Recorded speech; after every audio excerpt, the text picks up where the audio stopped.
இவர்கள் ஆட்சிக்கு வந்ததும் செய்த முதல் வேலை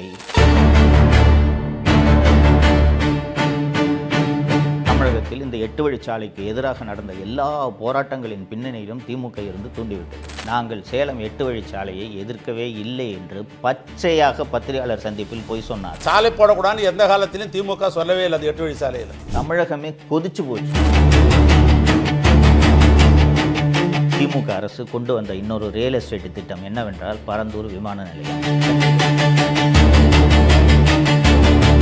சுற்றுவட்டார பகுதிகளில் இருக்கக்கூடிய நிலங்கள் அத்தனையையும் வாங்கி போட்டாங்க. மு.க. ஸ்டாலின் குடும்பம் எத்தகைய பேராசை பிடித்த குடும்பம் என்பதை நீங்கள் நினைவில் வைத்துக்கொண்டு 2026 தேர்தலில் நீங்கள் வாக்களிக்க வேண்டும். இது கேட்பதற்கு அவமானமாக இல்லையா? கூச்சமே இல்லாமல் தோளில் பச்சை துண்டு போட்டுக்கிட்டு நானும் ஒரு டெல்டாக்காரன்னு எத்தனை முறை முதல்வர் பேசியிருக்கிறார், கவனித்திருக்கிறீர்களா? அதில் நானும் மகிழ்ச்சி அடைகிறேன்னா நானும் ஒரு டெல்டாக்காரன், அந்த அடிப்படையில் நானும் மகிழ்ச்சி அடைகிறேன். வணக்கம் தமிழ் பெருங்குடி மக்களே. அதிமுக ஆட்சியில் முதல்வர் எடப்பாடி பழனிசாமி அவர்கள் சென்னையிலிருந்து சேலத்துக்கு 8 வழிச்சாலைன்னு ஒரு திட்டத்தை அறிமுகப்படுத்தினார். ஒரு பாலமோ சாலையோ தொழிற்சாலையோ அமைப்பதென்றால் அரசு நிலம் கையகப்படுத்த வேண்டும். அப்படி நிலம் கையகப்படுத்த வேண்டிய தேவை இருப்பதன் காரணமாக பல்வேறு பகுதிகளில், குறிப்பாக சேலம், திருவண்ணாமலை உள்ளிட்ட பகுதிகளில் விவசாயிகள் போராட்டம் நடத்தினார்கள். அரசு இத்தனைக்கும் 4 மடங்கு சந்தை விலையை விட 4 மடங்கு விலை கொடுப்பதாக அப்போது அறிவித்திருந்தது. ஆனாலும் அதையும் மீறி கடுமையான போராட்டங்கள் நடைபெற்றன. அந்த போராட்டங்கள், பெரும்பாலான போராட்டங்களை பின்னால் இருந்து தூண்டிவிட்டது திராவிட முன்னேற்ற கழகம். நான் ஏற்கனவே பேசிய வீடியோக்கள்லாம் சொல்லியிருக்கேன். அதிமுக ஆட்சியில் எப்போ பார்த்தாலும் போராட்டம் நடக்கும். என்னென்னா, அதிமுக ஆட்சியில் குறைந்தபட்ச ஜனநாயகம் இருந்தது. போராட்டம் நடத்த அனுமதிச்சாங்க. மக்களை அவங்களோட குறைகளை வெளிப்படுத்தணும், அதற்கான வாய்ப்பு இருக்கிறது தான் ஜனநாயகம். ஸோ அந்த போராட்டம் நடத்துறதுக்கான அனுமதி அளிக்கப்பட்டது. ஸோ மக்கள் போராட்டம் நடத்தினார்கள், விவசாயிகள் போராட்டம் நடத்தினார்கள். ஸ்டாலின் பச்சை துண்டு போட்டுக்கிட்டு இவரே போய் போராட்டத்தில் கலந்துக்கிறாரு. தமிழகத்தில் இந்த 8 வழிச்சாலைக்கு எதிராக நடந்த எல்லா போராட்டங்களின் பின்னணியிலும் திமுக இருந்து தூண்டிவிட்டது. அப்போ ஆக்சுவலி என்ன நடந்திருக்குன்றது எல்லாம் பின்னால் தான் தெரிந்தது. திமுக கடுமையாக இந்த 8 வழிச்சாலை திட்டத்தை எதிர்த்தது.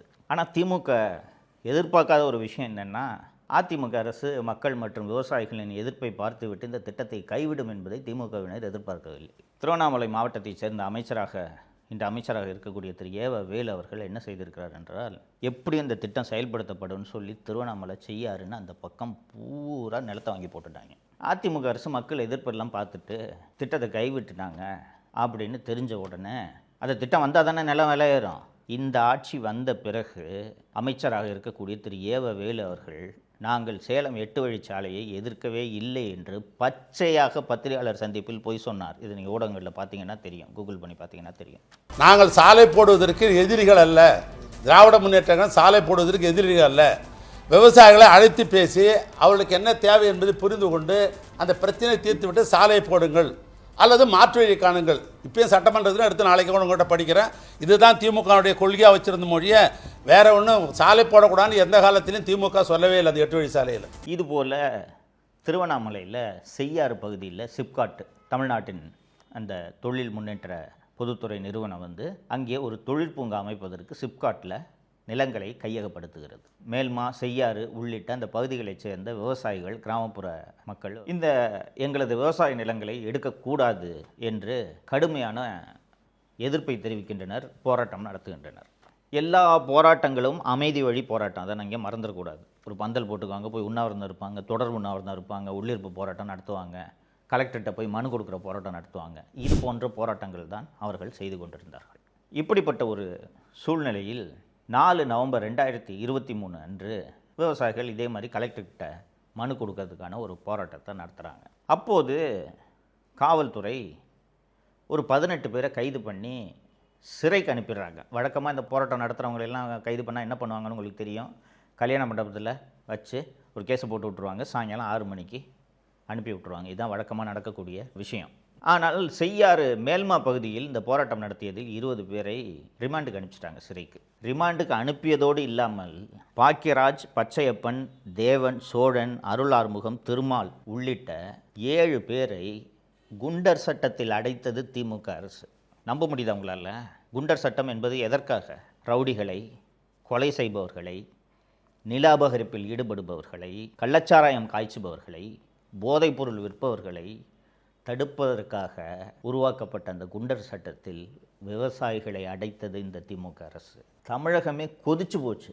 என்னையா விவசாயிகள் போராட்டம் நடத்திட்டு இருக்காங்க, அந்த போராட்டம் நடத்துகிற விவசாயிகளை போய் குண்டர் சட்டத்தில் அடைக்கிறீங்களே, மனுஷங்களா நீங்கள்ட்டு கடுமையான கண்டனங்கள் திமுகவின் கூட்டணி கட்சிகளே கண்டனம் தெரிவிக்க ஆரம்பித்து விட்டன. திமுகவின் கூட்டணி கட்சியாக இருக்கக்கூடிய மார்க்சிஸ்ட் கம்யூனிஸ்ட் கட்சி, இந்திய கம்யூனிஸ்ட் கட்சி உள்ளிட்ட அத்தனை கட்சிகளும் என்னங்க விவசாயிகளை போய் குண்டர் சட்டத்தில் அடைக்கிறீங்களே அப்படின்னு கடுமையான கண்டனங்களை தெரிவித்ததும் அந்த குண்டர் சட்டத்தில் அடைக்கப்பட்டவர்களில் அருள் ஆறுமுகம் என்பவரை தவிர மீதமுள்ள 6 பேர் மீதான குண்டர் சட்டத்தை ரத்து செய்கிறோம் என்று தமிழக அரசிடமிருந்து அறிவிப்பு வெளிவந்து விட்டது. 6 பேரும் விடுதலை செய்யப்பட்டார்கள்.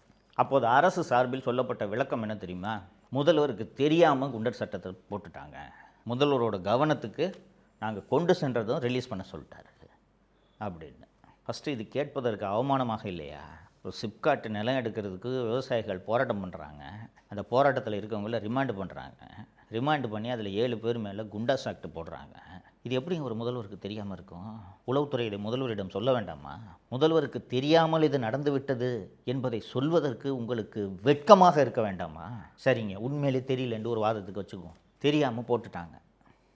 வாபஸ் வாங்கின உடனே அந்த குண்டாஸ் டிடென்ஷன் ஆக்டை ரெக்கமெண்ட் பண்ண அந்த எஸ்பியையும் அந்த குண்டாஸ் டிடென்ஷன் ஆர்டரில் கையெழுத்து போட்ட அந்த கலெக்டரையும் ஒரு நல்ல முதல்வராக இருந்தால் சஸ்பெண்ட் செய்திருக்க வேண்டுமா வேண்டாமா? யோசித்து பாருங்கள். இதுவரைக்கும் ஒரே ஒரு நடவடிக்கை கூட அந்த கலெக்டர் மேலேயோ எஸ்பி மேலேயோ எடுக்கவில்லை. ட்ரான்ஸ்ஃபர் கூட பண்ணலைங்க. என்ன காரணம் என்று யோசித்து பாருங்கள். அந்த இடத்துல சிப்காட் வரும். சிப்காட் வந்துச்சுன்னா நிலமெல்லாம் விலை ஏறும் என்று திருவண்ணாமலை மாவட்டத்தைச் சேர்ந்த நெடுஞ்சாலைத்துறை அமைச்சர் திரு வேலு அந்த ஏரியா பூரா நிலத்தை வாங்கி போட்டிருக்காரு.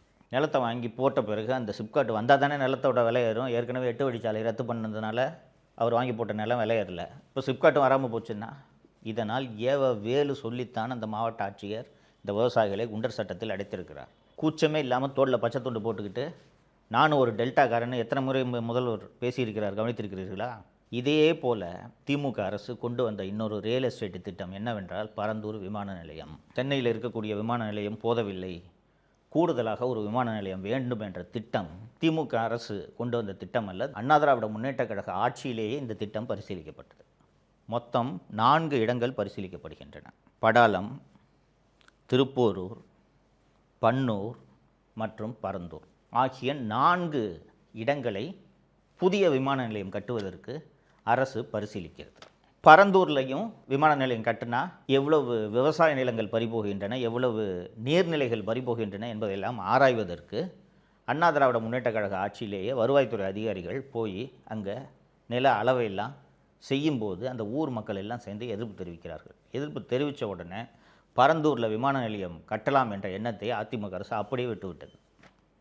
ஸோ அடுத்த திமுக ஆட்சிக்கு வருது, ரைட்டுங்களா? மொத்தம் 4 இடம் சொன்னேன். படாலம், திருப்போரூர், பன்னூர் மற்றும் பரந்தூர். இதில் பரந்தூரில் ஏர்போர்ட்டு கட்டலாம் அப்படின்ட்டு இவங்க முடிவெடுத்துறாங்க. யார்? திமுக அரசு. ஸோ 2021 இவர்கள் ஆட்சிக்கு வந்ததும் செய்த முதல் வேலை அந்த பரந்தூர் மற்றும் சுற்றுவட்டார பகுதிகளில் இருக்கக்கூடிய நிலங்கள் அத்தனையையும் வாங்கி போட்டார்கள். பரந்தூரில் விமான நிலையம் வரப்போகுதுன்றதுக்கு முன்னாடி பரந்தூர் பகுதியில் ஒரு ஏக்கரோட விலை எவ்வளோ தெரியுமா? 2 லட்சம். 2021 ஜனவரின்னு வச்சுக்கோங்களேன். நல்லா விளையிற 3 போகம் நெல் விளையிற பூமி அது. பலமுறை நாங்கள் போயிட்டு சவுக்கு மீடியா சார்பாக வீடியோ எடுத்து போட்டிருக்கோம். பரந்தூர் தான் விமான நிலையம்ட்டு திமுக அரசு முடிவெடுத்து விட்ட பிறகு 8 கோடி கொடுத்தால் கூட, ஒரு ஏக்கர் 8 கோடி கொடுத்தால் கூட இன்று விற்பதற்கு அங்கே நிலம் இல்லை. அந்த அளவுக்கு நிலம் விலையேறிவிட்டது. என்ன காரணம் என்றால் அங்கே விமான நிலையம் வந்தால் அருகாமையில் 5 நட்சத்திர ஓட்டல்களை கட்டி கொள்ளை காசு சம்பாதிக்கலாம் என்று திமுகவினர் அத்தனை பேரும், திமுகவினர் மட்டுமல்லாமல் IAS அதிகாரிகள், IPS அதிகாரிகள் அத்தனை பேரும் நிலத்தை அங்கே வாங்கி போட்டுவிட்டு தான் இந்த விமான நிலையம் வந்தே தீர வேண்டும் என்று துடிக்கிறார்கள். இதுதான் டெல்டாக்கார முதல்வர் செய்யக்கூடிய வேலையா? அது மட்டுமல்ல, அந்த பரந்தூர் மக்கள் 1000 நாட்களை கடந்து தொடர்ந்து போராடி கொண்டிருக்கிறார்கள். பரந்தூர், ஏகனாபுரம் அந்த பகுதியில் உள்ள கிராமம். அந்த ஊர் எப்படிப்பட்ட ஊர்ன்றது சொல்லிடுறேன். காஞ்சிபுரம் மாவட்டத்தில் இருக்க ஊர். மோட்டார் பாசனம் கிடையாது, நதிநீர் பாசனம் கிடையாது, 3 போகம் நெல் விளையக்கூடிய பூமி. எப்படி பாசனம் என்று கேட்டீர்கள் என்றால், பெரிய பெரிய பல்லவ ஆட்சி காலத்தில் உருவாக்கப்பட்ட பெரிய பெரிய ஏரிகள் அங்கே இருக்கின்றன. பெரிய ஏரி, கம்பன் கால்வாய் என்று ஒரு கால்வாய் அங்கே ஓடுகிறது. பெரிய ஏரி இருக்கிறது. ஏரி அப்படின்னா உயரமான ஒரு இடத்துல ஒரு ஏரி இருக்குது. அந்த ஏரி நிரம்பியதும் அந்த ஏரியிலிருந்து நீர் வழிந்து அடுத்த ஏரிக்கு செல்லும். அடுத்த ஏரிக்கு அந்த நீர் செல்லும்போது அது வழியாக கால்வாய் போகுது இல்லையா, அது பக்கம் பூரா பாசனம். அடுத்த ஏரிக்கு அந்த நீர் சென்றதும் அது நிரம்பியதும் அங்கிருந்து அடுத்த ஏரிக்கு அது செல்கிறது. தஞ்சாவூரை விட அதிகமாக, தஞ்சாவூரில் கூட மேட்டூர் டேம்லேருந்து தண்ணி வந்தால் தான் நெல் போட முடியும். இங்கே 3 போகமும் நெல் விளைவிக்கிறார்கள். தன்னிறைவு பெற்ற கிராமங்கள் அந்த கிராமங்கள் பூரா.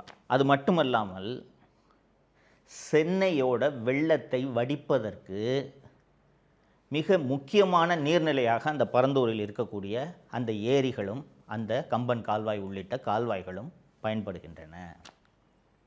சென்னையில் இருக்கக்கூடிய அடையாறு மற்றும் கூவம் ஆறு இருக்கிறதல்லவா, அங்கே அந்த பரந்தூரில் இருக்கக்கூடிய அந்த ஏரிகள் எல்லாம் நிரம்பினாலும் அங்கிருந்து அந்த தண்ணீர் கம்பன் கால்வாய் வழியாக வடிந்து சென்னையில் செம்பரம்பாக்கம் மற்றும் அடையாறு ஆறு வழியாகத்தான் கடலில் சென்று கலக்கிறது. இப்போது இவர்கள் திட்டமிட்டிருக்கக்கூடிய இந்த பரந்தூர் விமான நிலையம் எங்கே வருகிறது தெரியுமா? அந்த விமான நிலையத்தோட ரன்வேயே ஏரி மேலே தான் ரன்வேயே வருது. ஸோ இந்த மாதிரி அந்த இடத்துல ஏகப்பட்ட நீர்நிலைகள் இருக்கின்றது. அந்த நீர்நிலைகள்லாம் எந்த அளவுக்கு பாதிக்கப்படுகிறது என்பதை ஆராய்ந்து விட்டு நாங்கள் விமான நிலையம் அமைக்கிறோம் என்று திமுக அரசே மச்சேந்திரநாதன் ஐஏஎஸ் என்பவர் தலைமையில் இந்த நீர்நிலைகளுக்கு ஏற்படக்கூடிய பாதிப்பை மட்டும் ஆராய்வதற்கு மச்சேந்திரநாதன் ஐஏஎஸ் அவர்கள் தலைமையில் ஒரு கமிட்டியை அமைக்கிறார்கள். அந்த கமிட்டி தனது அறிக்கையை எவ்வளவு நீர்நிலைகள் பாதிக்கப்படுகின்றன தனது அறிக்கையை கொடுத்து விட்டது. அந்த அறிக்கையை இன்று வரை திமுக அரசு வெளியிடவில்லை. 2023 ஒரு அவசர சட்டத்தை திமுக அரசு சட்டப்பேரவையில் விவாதமே இல்லாமல் நிறைவேற்றியது. என்ன அந்த சட்டம்? அவசர சட்டம் என்றால், அரசு திட்டத்துக்கு நீர்நிலைகள் இருந்தால் சுற்றுச்சூழல் ஆய்வு நடத்தாமல் நிலம் கையகப்படுத்தக்கூடாது என்பதுதான் இன்றைக்கி இருக்கக்கூடிய சட்டம். மிக மிக முக்கியமான திட்டங்களாக இருந்தால் எந்த விதமான விதிமுறைகளையும் பின்பற்றாமல் எல்லா நிலங்களையும் கையகப்படுத்தலாம்னு ஒரு சட்ட திருத்தத்தை கொண்டு வராங்க. இது 2023 இந்த சட்ட திருத்தத்தை கொண்டு வந்துட்டாங்க. சரியாக 2026 மார்ச் முதல் வாரத்தில் தமிழக அரசு ஒரு அரசாணையை வெளியிடுகிறது. என்ன அந்த அரசாணை என்றால், பரந்தூர் விமான நிலைய திட்டம் இந்த அவசர சட்டம் சொன்ன இந்த சட்டத்தின் கீழ் கொண்டு வரப்பட்டு விட்டது. ஸோ நீர்நிலைகள் எல்லாம் இருந்தாலும் பரந்தூர் விமான நிலையத்திற்காக இந்த நிலங்களை யாருடைய எதிர்ப்பையும் மீறி கையகப்படுத்தலாம் என்பதுதான் இந்த அவசர சட்டத்தோட நோக்கம். அந்த பரந்தூர் மக்கள் நடத்திய அந்த போராட்டத்தை ஊடகங்கள் சென்று கவர் செய்துவிடக்கூடாது என்பதற்காக கிட்டத்தட்ட 2 வருடங்கள் ஏகனாபுரம் உள்ளிட்ட 13 கிராமங்களை ஊரடங்கில் வைத்திருப்பது போல தமிழக அரசு வைத்திருந்தது. அந்த ஊருக்கு போகிற 4 எல்லையிலும் காவல்துறையை போட்டு அந்த ஊர்க்காரங்களை தவிர வேறு யாருமே உள்ளே செல்லக்கூடாது, பத்திரிகையாளர்கள் செல்லக்கூடாது. இவ்வளவு பாதுகாப்பு ஏற்பாடுகளை எல்லாம் செய்து இவர்களுடைய நோக்கம் விமான நிலையத்தை கொண்டு வந்து தொழில் வளர்ச்சியை பெருக்க வேண்டும் என்பது அல்ல. அந்த பக்கத்தில் தமிழக முதல்வர் அவர்களுக்கு சொந்தமான அந்த பண்ணை வீடு எங்கே இருக்கிறது தெரியுமா? உளுந்தை என்ற கிராமத்தில் இருக்கிறது. அந்நியார் திருமதி துர்கா ஸ்டாலின் நடத்தி கொண்டிருந்த ஸ்ப்ரிங்ஸ் மினரல் வாட்டரோட இடமும் அங்கே தான் இருக்கிறது. அந்த பரந்தூர் ஏர்போர்ட் வந்துச்சுன்னா உளுந்தையில் இவர்களுடைய நிலம் மட்டுமல்லாமல் இவர்கள் பினாமி பெயர்களில் வாங்கி போட்டுள்ள நிலங்கள் அத்தனையின் விலையும் பல மடங்கு உயரும். இந்த குடும்பத்தோட பேராசை எப்படிப்பட்ட பேராசை என்பது உங்களுக்கு புரிகிறதா? ஏற்கனவே நான் 2 லட்சம் கோடிக்கு மேலே சம்பாரிச்சிருக்காங்கன்னு சொல்லியிருக்கேன். அது போதாதா? ஆயிரக்கணக்கான ஆண்டுகளாக விவசாயத்தில் ஈடுபட்டு கொண்டிருக்கக்கூடிய அந்த மக்களின் வயிற்றில் அடித்து நீங்கள் விமான நிலையம் கட்ட வேண்டுமா? நீங்களும் நானும் வேறு வேறு வேலை செய்து பிழைத்து கொள்ளலாம். தான் வச்சிருக்கிற 2 ஏக்கர் நிலத்தில் 3 போகம் நெல் மட்டும் விளைவிச்சு அதன் மூலமாக தனது வாழ்வை நடத்தி கொண்டிருக்கக்கூடிய விவசாயிகிட்டு கையில் பணத்தை கொடுத்து அப்பார்ட்மெண்ட்டில் போய் 8வது மாடியில் குடியிருன்னு அவன் எப்படிங்க குடியிருப்பான்? தொழில் என்னங்க பண்ணுவான்? விவசாயத்தை தவிர அவனுக்கு வேறு எந்த தொழிலும் தெரியாது. ஆனால் அவர்கள் வயிற்றில் அடித்து அந்த விமான நிலையத்தை எப்படியாவது கொண்டு வர வேண்டும் என்று தான் தேர்தல் நெருக்கத்தில் 2026 மார்ச் மாதத்தில் இவர்கள் பரந்தூர் விமான நிலையத்தை இந்த அவசர சட்டத்தின் கீழே கொண்டு வந்திருக்கிறார்கள். இந்த மு.க. ஸ்டாலின் குடும்பம் எத்தகைய பேராசை பிடித்த குடும்பம் என்பதை நீங்கள் நினைவில் வைத்துக்கொண்டு 2026 தேர்தலில் நீங்கள் வாக்களிக்க வேண்டும். விவசாயிகள் வயிற்றில் அடித்த ஆட்சி தான் இந்த ஆட்சி என்பதை நீங்கள் மறந்துவிடக்கூடாது. இதையெல்லாம் மனதில் வைத்துக்கொண்டு நீங்கள் வாக்களிக்க வேண்டும். தப்பித்தவறி திராவிட முன்னேற்ற கழக ஆட்சி மீண்டும் வந்தால் காஞ்சிபுரம் உள்ளிட்ட பகுதிகளில் இருக்கக்கூடிய விவசாயம் மொத்தமாக அழிக்கப்பட்டு விடும் என்பதை நீங்கள் மறந்து விடாதீர்கள்.